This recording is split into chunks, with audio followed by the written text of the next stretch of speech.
पूर्व सीएम भूपेश बघेल के पुत्र चैतन्य बघेल की गिरफ्तारी के विरोध में कांग्रेस ने सोमवार को प्रदेश व्यापी आर्थिक नाकेबंदी की। दोपहर 2 बजे तक चले इस विरोध में कई शहरों में हाईवे और प्रमुख मार्गों पर चक्का जाम किया गया। राजधानी में मैग्नेटो मॉल, विधानसभा रोड, दिलबाग ढाबा, अभनपुर, आरंग, तिल्दा, खरोरा सहित विभिन्न स्थानों पर कांग्रेस नेताओं ने मोर्चा संभाला। वहीं बिलासपुर, महासमुंद, बालोद और कवर्धा में भी कांग्रेस कार्यकर्ताओं ने राष्ट्रीय राजमार्गों पर जाम लगाया। प्रदर्शन के दौरान ईडी, सीबीआई हटाओ, अडानी भगाओ, राज्य बचाओ जैसे नारे लगे। कांग्रेस ने केंद्र सरकार पर विपक्ष को ईडी और सीबीआई के जरिए दबाने का आरोप लगाया। चक्का जाम से यातायात बुरी तरह से प्रभावित रहा और राहगीरों को भारी दिक्कतों का सामना करना पड़ा। प्रशासन ने कानून व्यवस्था बनाए रखने भारी पुलिस बल तैनात किया।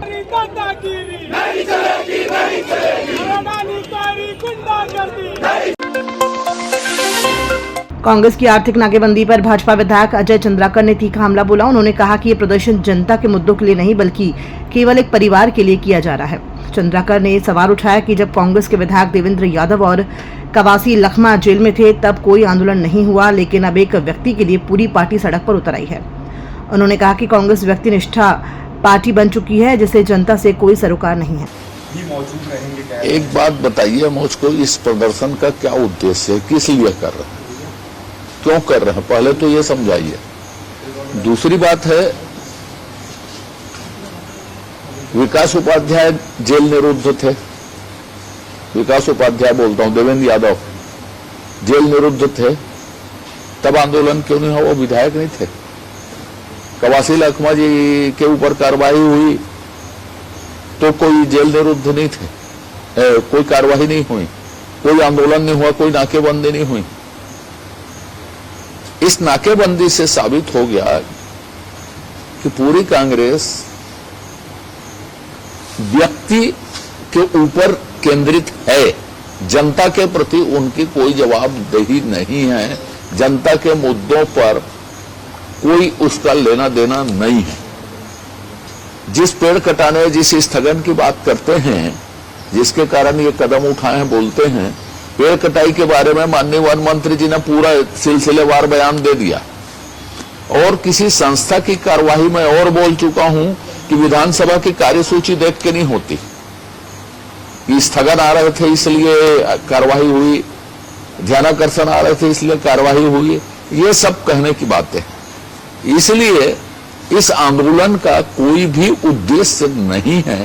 ये बात साबित हो गई कि इनको अन्य विधायक, अन्य कार्यकर्ताओं से मतलब नहीं है।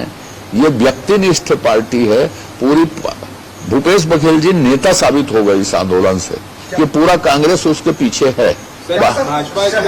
शहजादे को बचाने की एवज पे पूरी तरह से ये रणनीति की जा रही है। मैंने कहा ना, व्यक्तिनिष्ठ, परिवारनिष्ठ एकमात्र भूपेश बघेल जी हैं जिसके साथ कांग्रेस है। नेता प्रतिपक्ष अपने विधायकों के लिए आंदोलन करने में असफल रहे, बयान देने में असफल रहे। टीएस सिंहदेव बड़े नेता हैं, वो असफल रहे। जितने रवींद्र चौबे जी, मोहम्मद अकबर जी, जितने लोगों का नाम ले सकते वो सब असफल रहे विधायकों के लिए बात करने में। एक परिवार के प्रति उनकी निष्ठा साबित हो गई। सुप्रीम कोर्ट की ईडी पर की गई कड़ी टिप्पणी के बाद पूर्व मुख्यमंत्री भूपेश बघेल ने केंद्र सरकार पर जोरदार हमला बोला है। उन्होंने कहा कि इससे बड़ी टिप्पणी और क्या हो सकती है। ईडी बीजेपी के विंग के रूप में काम कर रही है। बघेल ने सुप्रीम कोर्ट की टिप्पणी को ईडी के कामकाज पर बड़ा तमाचा बताया और आरोप लगाया है कि एजेंसी का इस्तेमाल विपक्ष को टारगेट करने के लिए हो रहा है। उन्होंने कहा कि ईडी का स्ट्राइक रेट 1% से भी कम है, लेकिन राजनीतिक हित साधने के लिए इसका दुरुपयोग किया जा रहा है। इससे बड़ी टिप्पणी और क्या हो सकती है? ये केंद्र सरकार के खिलाफ है। ये ईडी के जो स्वायत्त शासित संस्था है और जिस प्रकार से भारतीय जनता पार्टी के एक विंग के रूप में काम कर रही है, तो ये बड़ा तमाचा है कि ईडी वालों को कहा कि भाई आप अपना काम करें, राजनीतिज्ञों को राजनीति करने दें। लेकिन जिस प्रकार से पूरे देश में हालात बने हैं कि विपक्ष के लोगों को टारगेट करके ये सारी कार्रवाई की जा रही है, जबकि आपको पता है कि इन्होंने राज्यसभा में उत्तर दिया था, उसके मंत्री ने 193 नेताओं के खिलाफ कार्रवाई की और उसमें दो व्यक्ति के वो प्रमाणित कर पाए। मतलब 1% इनका स्ट्राइक रेट नहीं है। तो पूरे देश की स्थिति ये है कि इसका उपयोग, दुरुपयोग राजनीति साधने के लिए खुद तो कुछ कर नहीं पा रहे हैं, जो विपक्ष में है उसकी छवि खराब करना, पार्टी की छवि खराब करना और तोड़ने का काम, चाहे हेमंता विश्व शर्मा की बात करें, अजीत पवार की बात करें, चाहे शिंदे की बात करें, चाहे और किसी नेता चौहान की बात करें। ये बहुत सारे उदाहरण हैं जो ये बताता है कि इन एजेंसी के दुरुपयोग करके किस प्रकार से तोड़ा गया। भाजपा जिला कार्यालय में पत्रकारों से चर्चा करते हुए उप मुख्यमंत्री अरुण साव ने कांग्रेस पर जोरदार हमला बोला। उन्होंने कहा कि एक के बाद एक भ्रष्टाचार के मामलों के सामने आने से भूपेश बघेल की कांग्रेस में भी स्वीकार्यता खत्म हो रही है। साव ने कांग्रेस की आर्थिक नाकेबंदी को जनता के साथ अन्याय बताया और कहा कि भ्रष्टाचारियों के समर्थन में आम लोगों को परेशान करना चोरी ऊपर से सीना चोरी है। उन्होंने भूपेश बघेल के उस बयान पर भी निशाना साधा जिसमें उन्होंने बेटी की गिरफ्तारी पर गर्व जताया था।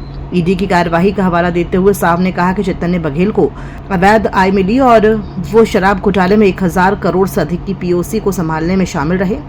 उन्होंने आरोप लगाया कि भूपेश सरकार ने खुद के ही राजस्व में डाका डाला।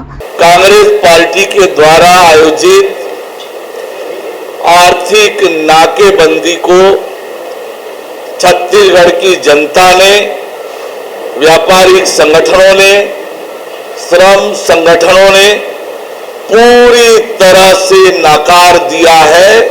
छत्तीसगढ़ की जनता कभी भ्रष्टाचार और भ्रष्टाचारियों का समर्थन नहीं करती है, ये बात स्पष्ट हो गया है।